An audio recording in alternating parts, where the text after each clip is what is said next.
So welcome sa ating Morning Revival Preview. So ang schedule natin ngayon ay Week 2, Day 4. So pupunta na ako sa mga Bible verses natin. Romans 5:3-4. And not only so, but we also boast in our tribulations, knowing that tribulations produces endurance, and endurance approvedness, and approvedness hope. So mainam pala yung tribulation. So ayaw natin ng tribulation o yung kapighatian. Pero yung kapighatian ay nagbubunga ng endurance. Yung pagiging matibay, endurance, may tibay ka. Hindi ka marupok. At ang endurance, approvedness. At ang approvedness ay hope. So tatlong bagay ang binubunga ng tribulation. Endurance, approvedness, and hope.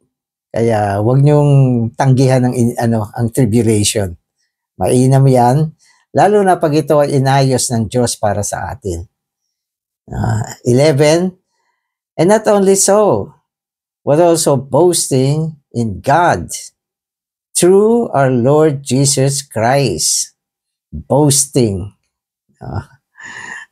Yung boasting, kung literally pag tinagalog mong boasting ay pinagmamalaki.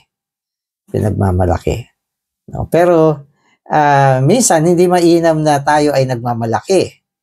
Pero dito sinasabi, nagmamalaki sa pamamagitan ng Panginoong Jesus. So, sa pamamagitan ng Panginoong Jesus. Kasi may mga time na natutuwa tayo.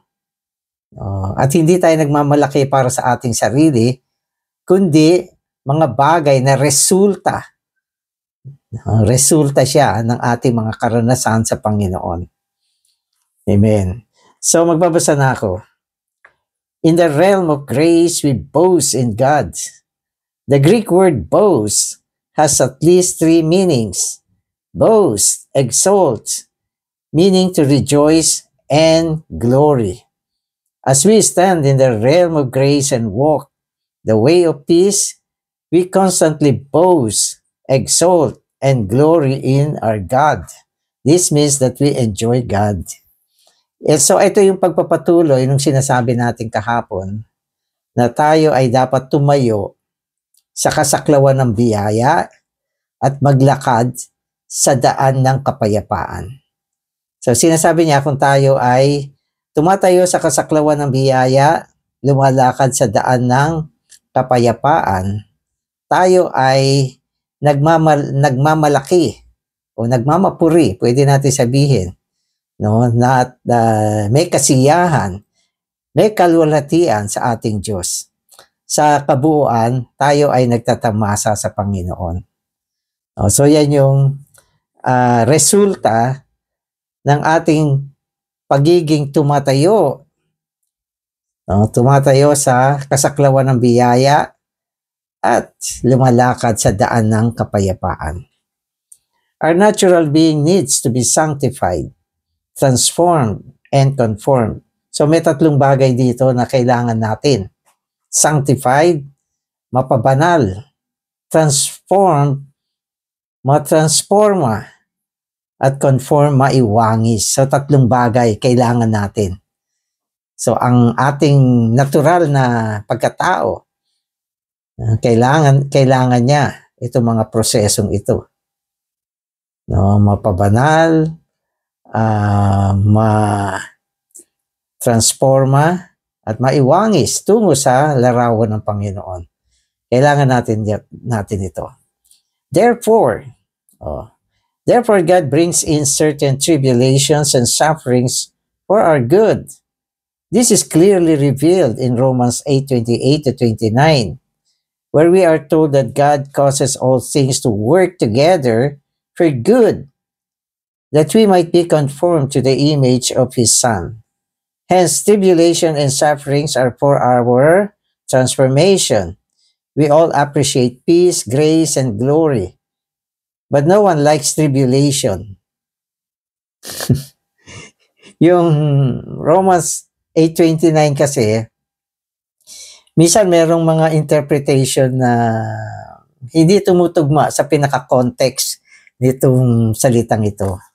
Kasi pag binasa mo ang Romans 8, itong mga verses na ito, all things work together for good, okay, to those who love God. So, inalis nila yon.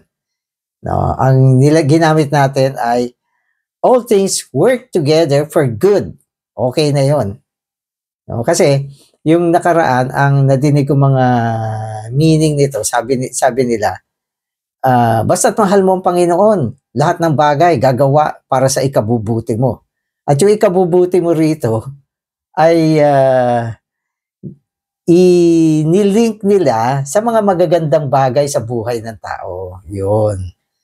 No, sabi nila, para gumanda yung iyong kalusugan, lumaki ang kita mo, magkaroon ka ng mabuting trabaho, maayos na pamilya. Yun yung for good sa kanila. Kaya sabi nila, basta importante lang, mahal mo ang Panginoon at lahat ng bagay gagawa para sa ikabubuti mo. Para gumanda ang buhay mo, maging maayos lahat ng bagay. Kaya. Pero dito sa sa salita dito, pag titignan mo yung context niya, ang ibig sabihin ng context, yung pinaka-meaning, pinaka-nilalaman, kung ano talaga ang gusto niyang pag-usapan dyan. Yung ikabubuti dito ay tungo sa transformation, conformation, glorification. So, hindi siya yung gumanda yung buhay, maging maayos yung health mo. Hindi yon. Ito ay tumutukoy sa mga organic salvation. Matransforma, mapabanal, maiwangis, mailuwalhati. So, lahat ng bagay ginagawa ng Panginoon para dyan. Kaya ano yung sinabi niya rito lahat ng bagay? Particularly, tribulation, sufferings. No? So, dumadating sa buhay ng tao ito, tribulation, sufferings, mga hindi maaayos na bagay, mga problema. No? At ito ay gagamitin ng Panginoon upang tayo ay pabanalin, transformahin, baguhin, luwalhatiin. Kung wala yan, hindi niya maisasagawa itong mga prosesong ito na kailangan natin. Di ba? Kailangan nating mapabanal. Kailangan nating matransforma, maiwangis sa larawan ng Panginoon. No? At pumasok, okay, sa landas ng glorification. Ang lahat ng ito kailangan natin upang tayo ay maihanda sa pagbabalik ng Panginoon. Hindi ito yung good health, malaking kita, maraming pera, magandang bahay. Hindi yung good na ganyan. So, yan yung ibig sabihin nito. Kaya, binabanggit dito, sa buhay natin, may mga ganyang bagay. Yon ay upang tayo ay maihanda, no, para sa pagbabalik ng Panginoon. Kaya yung tribulation, sufferings dito, okay, ay tumutukoy sa all things works together. Na pag tinagalag mo, lahat ng bagay ay sama-samang gumagawa para sa ikabubuti. Sa ikabubuti niyong mga nagmamahal sa Panginoon. Okay lang, magmahal ka sa Panginoon. No? Pero dahil nagmamahal ka sa Panginoon, igagawa ang all things sa paligid mo. No, for good. So, sana naintindihan nyo na yan. Good na yan. Amen. Tribulation is actually the incarnation of grace with all the riches of Christ. This is similar to the incarnation of God in Jesus. Apparently, he was simply the man Jesus. Actually, he was God. Actually, our environment is tribulation. Actually, it is grace. Apparently, our environment is tribulation. Actually, it is grace. The sixth item in Romans 5 of love, grace, peace, hope, life, and glory, along with the three persons of the Godhead, all supersede tribulation. Okay. Nevertheless, tribulation is a visitation of grace. So, mahirap maintindihan ito. No, mahirap maintindihan. Pero ganito siya. Sinasabi niya, yung grace at saka tribulation, sobrang ano sila, magka-link. Minsan sinasabi niya, yung tribulation ay grace, yung grace ay tribulation. No, na pag tinagalog mo, yung biyaya at yung kapighatian, sobrang magkaugnay. Na kung minsan, pag dumating sa iyo yung kapighatian, ito ay biyaya. No, biyaya siya. At ayaw natin na kapighatian, pero gusto natin ng biyaya. Pero kung ayaw mo yung kapighatian, wala kang biyaya. Parang ganyan ang ibig sabihin nito. At sinasabi sa atin, yung tribulation ay inihahalin tulad siya, okay, sa pagkakatawan ng biyaya. Pagkakatawan ng biyaya. Okay. Katulad ng Diyos natin, okay, nagkatawang tao siya, si Jesus. Si Jesus ang pagsasakatawang tao ng Diyos. So, ganun kalapit yung relasyon ng biyaya at tribulation. No? Ngayon, sa kapaligiran natin, ay common na yung kapighatian. No? Pero kung tutusin, yung kapighatian sa kapaligiran natin ay biyaya yan. Yan ay ang pagbisita ng biyaya sa iyo. No? So, ganun din siya. No? Kapag binisita ka ni Jesus, binisita ka ng Diyos. No? Sapagat ang Panginoong Jesus ay ang pagsasakatawan ng Diyos. So, ganun yung ganun yung sinasabi rito. Yung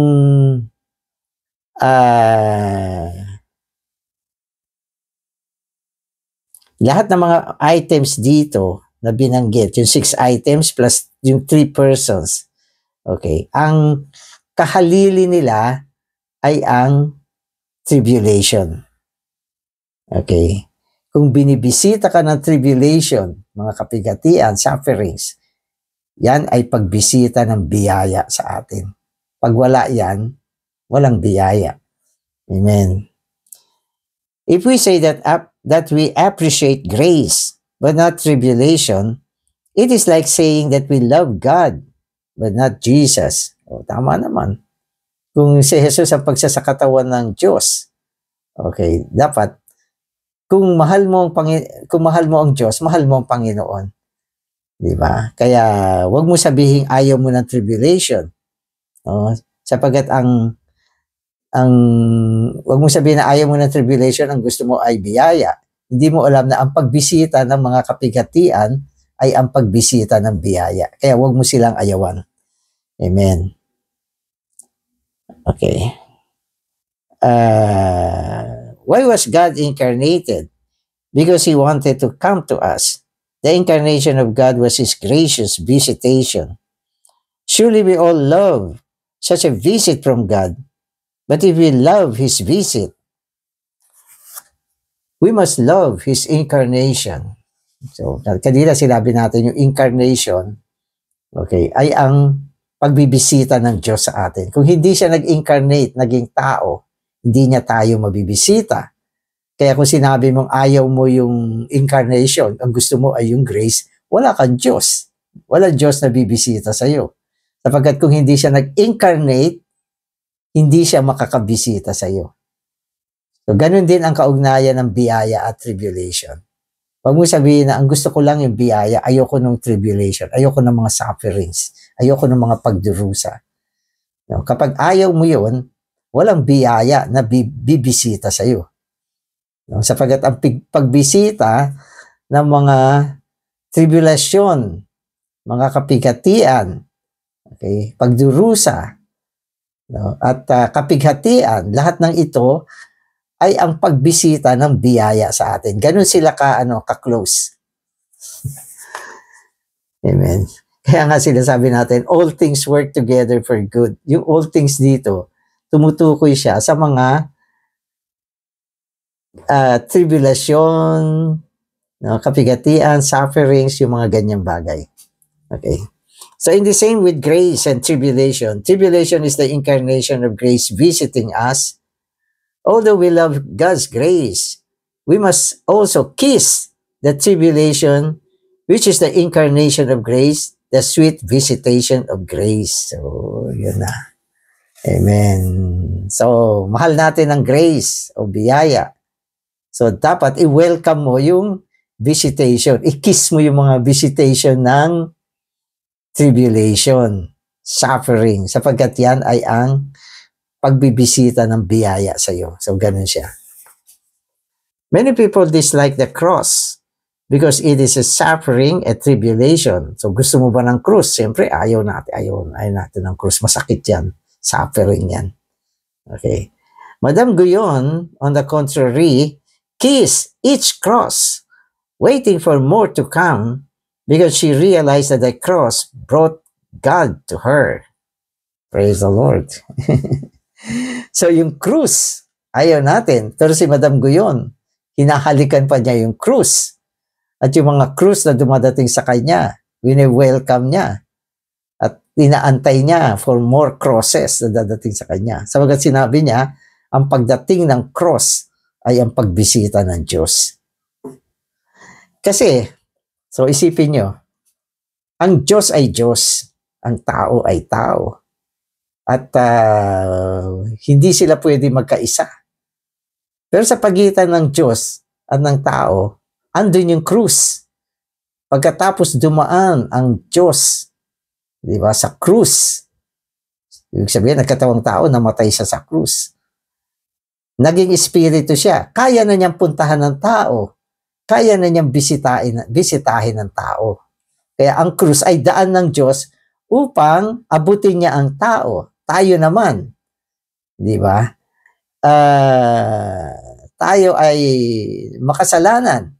So, kailangan natin ng krus upang tayo ma-terminate sa ating natural na buhay. Sapagkat kung hindi tayo ma-terminate, hindi makakadating ang Diyos sa atin. Kaya daily, ang krus, tine-terminate niya ang ating lumang tao. At ang termination na ito, nagdadala ng Diyos tungo sa atin. Kung ikaw ay natural na tao, nasa old man ka, dapat dalin mo yan sa krus. Sapagkat kung hindi, walang Diyos para sa iyo. Kaya kailangan natin ng krus, tama naman. Diba? Pero ang krus, okay, ay ang isang bagay na ayaw ng laman sapagkat na itatakwil siya dyan, nadadala siya sa kamatayan. Amen. Tribulation is a cross, and grace is God as our portion for our enjoyment. This grace mainly visits us in the form of tribulation. Amen. So, kailan ba mas naranasan ni Paul ang biyaya? Noong panahon na siya ay merong tinik sa laman. Meron siyang suffering. At itong suffering na ito ay ang nagdala ng karanasan ng biyaya sa kanya. Yung tinik, yung suffering, katulad yan ng krus. Pero ang resulta ay ang pagbibisita ng Diyos bilang biyaya para sa atin. Kaya hindi pwedeng wala ng mga bagay na yan. Amen. The experience of tribulation produces endurance. Endurance is more than patience. It is the product of patience plus suffering. None of us was born with endurance. It is produced by the suffering of tribulation. Amen. So ito na yung verse na binasa natin kanina, na mula sa kapighatian, nagbubunga ng pagiging matibay, endurance. Malakas, matibay. Okay. At ito ay higit pa kaysa sa pagtitiis. Patience. Kaya sabi niya, endurance is more than patience. Ang pagiging matibay, malakas, ay mas mainam kaysa sa pagiging matiisin. Amen. It is the product of patience plus endurance. So pag naranasan mo ang pagiging matiisin at pagiging matibay o pagiging nagdurusa, meron kang endurance, titibay ka. No? At ito ay naibunga ng pagdurusa ng kapighatian. So ang kapighatian kasi nagdadala sa atin ng pagdurusa. No? At itong pagdurusang ito, madalas nasasamahan siya ng pagtitiis. So pag dumaan ka rito sa pagdurusa, kasama ang pagtitiis, magiging matibay ka na. So yan yung pagiging matibay na ibinunga ng pagdurusa at pagtitiis. Kaya kailangan dumaan tayo dyan. Kasi kailangan mabago tayo. Sinasabi nga sa ating sarili, wala tayong pagtitiis. Kaya mareklamo tayo. Diba? Kaya madali tayong magreklamo, magbulong-bulong, wala tayong pasensya. No? Sapagkat wala tayong tibay sa ganitong mga bagay. Kaya yung tribulation, kapigatian, dinadala sa buhay natin. No? At mula dito sa tribulation, natututo tayong magtiis sa pagdurusa nitong mga kapigatian na ito. No? At pagkaraan ng ilang panahon, maging matibay ka. Endurance, meron ka ng endurance. Mas mainam kesa sa nagtitiis lang. Kaya mo na, ibig sabihin. Pag may endurance ka, kaya mo nang tiisin lahat ng bagay. At ito ay bunga ng tribulation. At ano yung tribulation? Grace. Amen. Okay, so meron ditong example. We may experience this endurance in the small things of life.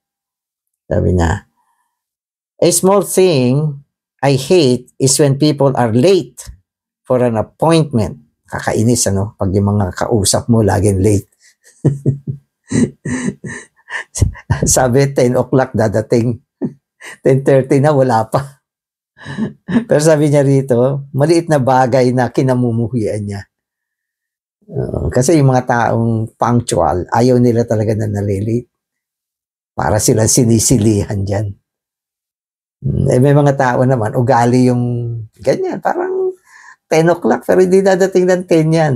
Kaya dating yan, mga 10:30, bisan hindi pa. No? So, ganun ang at ito ay isang pagdurusa. Pagdurusa siya doon sa mga punctual na tao. So, pag pinagsama mo ng dalawang tao, isang punctual, isang always late, nako, yung punctual, magdudusa siya sa kasama niya. Okay, so yun yung example niya. Amen. Although such delays are a suffering to me, they help me gain endurance. Oh, di ba? So, dahil late lagi yung binigay sa yung partner ni Lord, matututo kang maging matibay. Pero may suffering ka. May suffering ka. Wag naman natin sadyain yan. Mas mabuti na rin yung dumating sa oras. Amen. After being redeemed, we are put into a long process of life.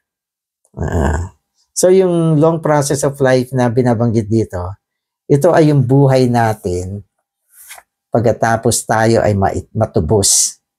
At kailan ba tayo natubos? Nung nanampalataya tayo sa Panginoon. Kaya karaniwan, yung buhay natin nagsisimula pagkatapos natin maligtas. It's a long process of life. Dinagdag yung proseso kasi pagkatapos natin ma-redeem, ang Diyos ay gagawa sa kapaligiran natin, gagawa sa maraming bagay sa buhay natin para matamo niya kung ano ang gusto niya para sa atin. So, pakinggan natin to. He knows what local church we need to meet with and what brothers should take the lead in that church. O ito. Siya ang pumili kung saan kanya ilalagay na local church. Huwag kang magpalit. Lalo ka malalagay sa trouble. Kung anong church ang pinili sa iyo ng Panginoon, diyan ka. Kasi maraming hindi makatiis sa church na kinalalagyan nila eh. Para sa kanila, mas mainam dun sa iba. No? Kaya yung iba nagbibiyahe pa ng malayo eh. Para wag lang mag-meeting dun sa church na inassign sa kanila ng Panginoon. Eh meron naman umaalis talaga. No? At ayaw nila yung mga pamamahala doon. At marami mga bagay na ayaw nila. Kaya iniiwan nila yung local church. Dapat wag natin gawin yan. Kailangan malinaw tayo kung saan ka tinalaga ng Panginoon.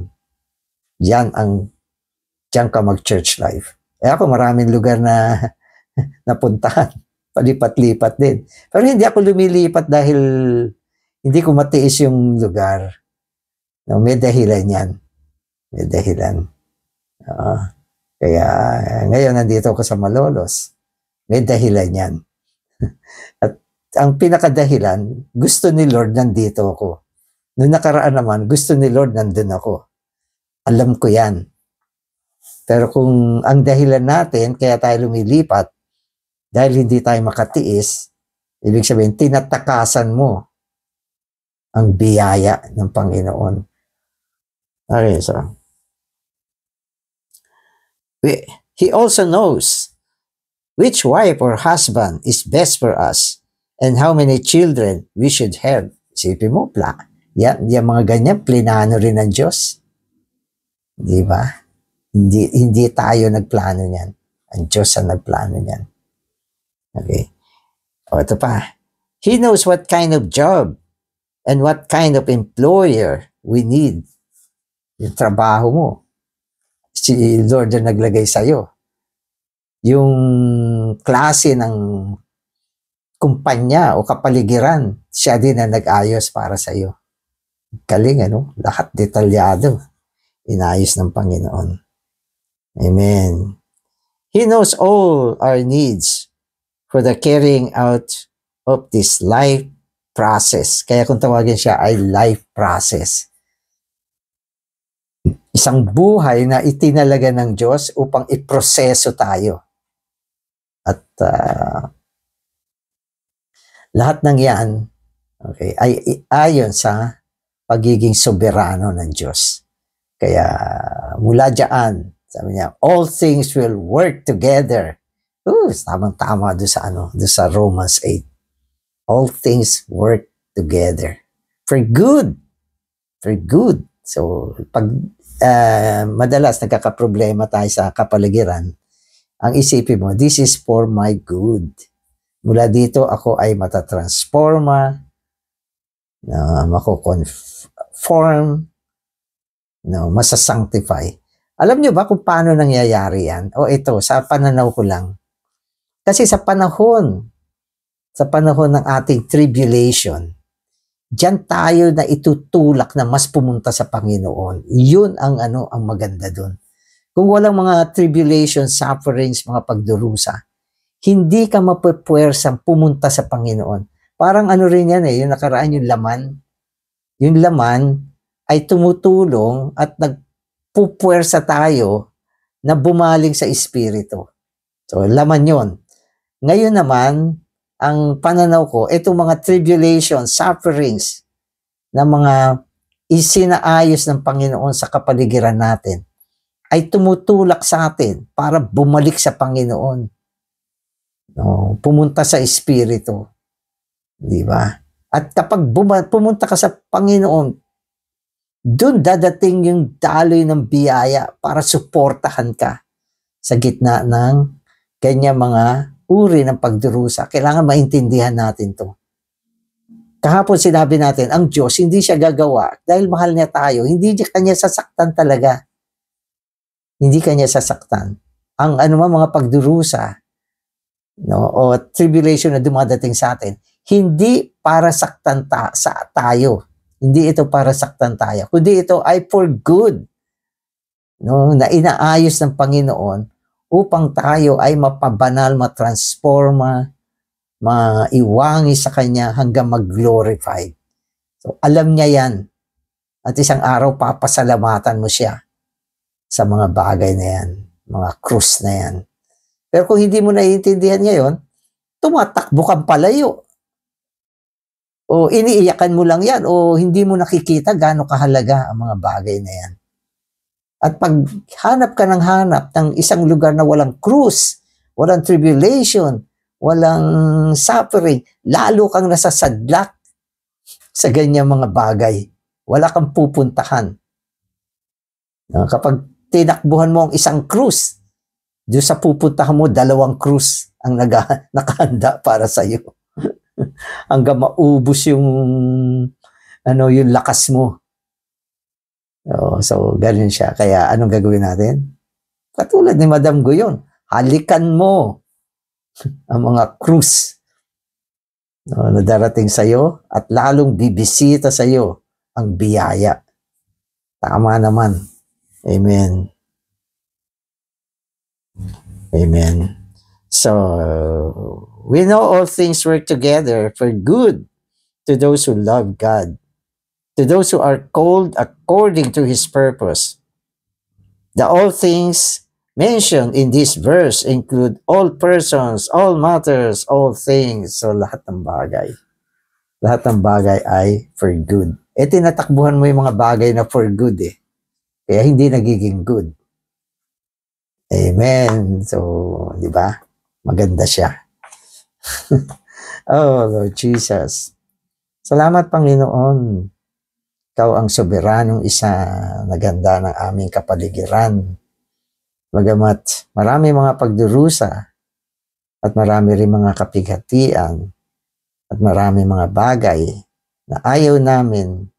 Subalit salamat sa iyong mga salita na lahat ng bagay, lahat ng mga pangyayari ay gumagawa ng sama-sama para sa ikabubuti niyong mga nagmamahal sa iyo. Amen.